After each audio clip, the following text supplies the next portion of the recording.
नमस्कार, decoding 24x7 में आपका स्वागत है। मैं हूं राकेश त्रिपाठी। महाराष्ट्र में मराठी हिंदी पर विवाद तो फिलहाल किनारे लग गया है, लेकिन बयानबाजियां जारी हैं। बीजेपी के सांसद निशिकांत दुबे ने कहा कि ठाकरे में दम है तो यूपी बिहार में आए, उनको पटक पटक के मारेंगे। फिर उद्धव ने जवाब में उन्हें लकड़बग्गा कह दिया। एक ऐसे समय जब हमारे प्रधानमंत्री की कई देशों का दौरा कर कई गंभीर मुद्दों पर उन देशों से सहमति ले रहे हैं, भारत के और दुनिया के असल मुद्दों को लोगों को बता रहे हैं, देश के भीतर घटिया किस्म की राजनीति चालू हुआ है। धर्म पूछकर सिर्फ पहलगाम में ही नहीं मारा जा रहा, बल्कि महाराष्ट्र की सड़कों पर भी यही हो रहा है। लोगों की पिटाई हो रही है उनकी भाषा जानकर। ऐसे में निशिकांत दुबे ने अगर ये कह दिया कि यूपी बिहार आओगे तो पटक पटक कर मारेंगे, क्या गलत कह दिया भाई। आप अपना गुस्सा मुंबई के उन मुस्लिम इलाकों में क्यों नहीं उतारते जहां खालिस उर्दू बोली जाती है?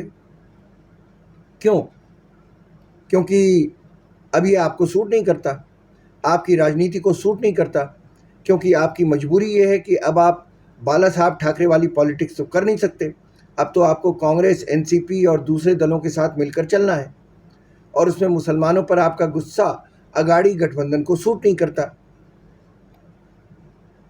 मराठी बनाम हिंदी के आंदोलन की सबसे बड़ी वजह यह है कि महाराष्ट्र में इस साल के आखिर तक स्थानीय चुनाव होने जा रहे हैं। राज्य के सभी 29 नगर निगमों, 248 नगर परिषदों, 42 नगर पंचायतों, 32 जिला परिषदों और 336 पंचायत समितियों का कार्यकाल समाप्त हो चुका है। इन सब पर कब्जा करना है तो कौन सा ऐसा मुद्दा होगा जो यहाँ के लोकल लोगों को आकर्षित करेगा, अट्रैक्ट करेगा। जाहिर है वो मुद्दा जो यहाँ के स्थानीय लोगों में बाहरी लोगों के आ जाने का डर पैदा करे, अपनी भाषा के खो जाने का डर पैदा करे, रोजगार छिन जाने का डर पैदा करे, अपने भविष्य पर संकट आने का डर पैदा करे। डर बहुत बड़ी चीज़ है दोस्तों, डर बिकता है। बस इस मुद्दे को ठाकरे बंधु ने उठा लिया। उन्हें ऐसे मुद्दों की सख्त ज़रूरत भी है इस वक्त। दोनों भाइयों ने बोला, दोनों भाइयों ने बाला साहब ठाकरे की विरासत का जो सत्यानाश किया वो तो सबको पता है, लेकिन सत्ता जाने के बाद उसे वापस पाने के लिए स्थानीय निकायों पर कब्जा करना इन दोनों भाइयों के लिए राजनीति में ऑक्सीजन मिलने के बराबर है। मुंबई में होने वाले बृहन मुंबई नगर निगम यानी बीएमसी चुनाव को दोनों नेताओं की बड़ी परीक्षा माना जा रहा है। बीएमसी भारत का सबसे अमीर नगर निगम है और जानकार मानते हैं कि इस पर कब्जे का मतलब यह है कि राजनीति करने के लिए रिसोर्सेज का जुगाड़ होना। रिसोर्सेज, और कुछ नहीं कह रहा हूँ, रिसोर्सेज। सारी कवायद इन रिसोर्सेज को लेकर ही है। एक आंकड़े के मुताबिक मुंबई में करीब 36% मराठी बोलने वाले हैं, 21% गुजराती हैं, हिंदी बोलने वाले 26% हैं, उर्दू बोलने वाले 13% हैं और 2% लोग सिंधी बोलने वाले हैं। तो भाई मुंबई में मराठी बोलने वाले 50% भी नहीं हैं और तुम दूसरों की पिटाई कर रहे हो क्योंकि उन्हें मराठी नहीं आती। तो भाई अपने गिरेबान में झांको ना। मुंबई में 36% मराठी बोलने वाले लोग बाकी 64% को कह रहे हैं कि मराठी बोलो।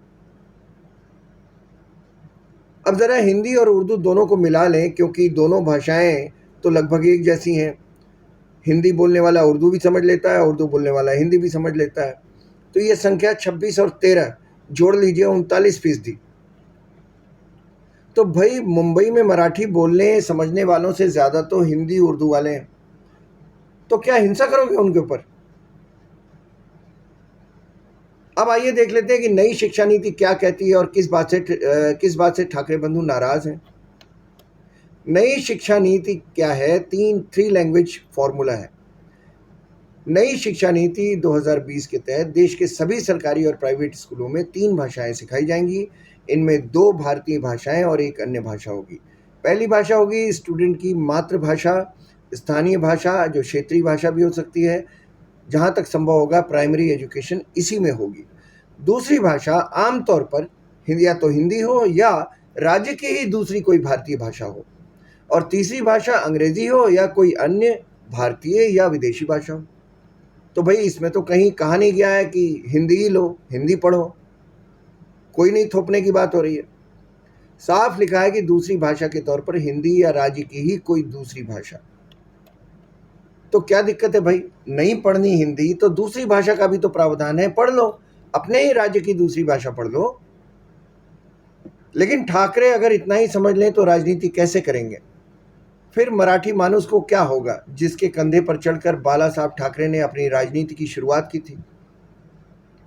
भाषा का मुद्दा सबसे संवेदनशील होता है दोस्तों, और इसे उठाते वो नेता हैं जिनके नीचे की ज़मीन खिसकी हुई होती है और जिन्हें पता होता है कि उन्हें अब वो ताकत नहीं इतनी है उनके पास कि वो मैदान में दूसरी पार्टियों के सामने आके लड़ सकें। इसलिए भाषा या पहचान या अस्तित्व के संकट जैसा कोई ऐसा मुद्दा उठा देते हैं जिससे राज्य के लोगों को लगे कि विकास जैसे मुद्दे कोई ज़रूरी नहीं है, सबसे पहले हमारे अस्तित्व का संकट लड़ रही पार्टी को वोट दो। इसीलिए लोकल आदमी इन झांसों में आ जाता है और ऐसी स्थानीय पार्टियों को वोट दे देता है। इसीलिए ऐसी ताकतों की ज़रूरत आज भी बनी हुई है और भारत की जितनी भी क्षेत्रीय पार्टियां हैं वो सब पहचान के संकट का डर दिखाकर वोट लेती हैं, क्योंकि डर एक ऐसा एलिमेंट है जो किसी भी समूह को एक झंडे के नीचे इकट्ठा कर देता है। फिलहाल महाराष्ट्र में हिंदी विरोध से मराठी बनाम गैर मराठी का विवाद बड़ा कर देने की कोशिश दोनों ठाकरे बंधुओं की है। अब ज़रा दोनों ठाकरे बंधुओं की राजनीतिक हैसियत देख लीजिए, उनकी भारत की राजनीति में क्या औकात है ये भी जान लीजिए। सबसे पहले उद्धव ठाकरे को देखिए। महाराष्ट्र में पहले उनकी सरकार गिरी, पार्टी दो हिस्सों में टूट गई, फिर अपनी विरासत शिवसेना में टूट गई,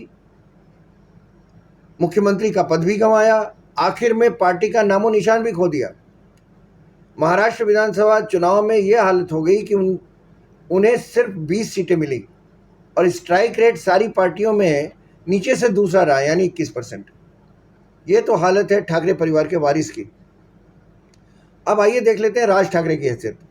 साल 2006 में राज ठाकरे ने महाराष्ट्र नवनिर्माण सेना यानी मनसे नाम से अपनी पार्टी शुरू की। उनके पीछे ठाकरे जैसा ताकतवर पारिवारिक नाम था। नई पार्टी बनने के बाद जब मनसे ने 2009 में पहली बार विधानसभा चुनाव लड़ा तो 13 सीटों पर जीत दर्ज की।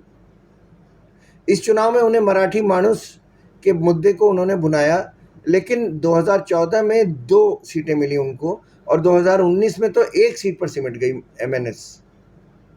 और फिलहाल विधानसभा में तो उनका कोई विधायक नहीं है। ये है उनकी हैसियत। इसीलिए दोनों भाइयों ने मिलने की कोशिश की है कि चलो मराठी मानुस का मुद्दा उठाकर स्थानीय निकायों में पहले चुनाव जीतते हैं, उसके बाद राष्ट्रीय राजनीति के बारे में तैयारी करेंगे और ऐसे ही छोटे मुद्दे उठाकर मराठी मानुस का वोट लेंगे।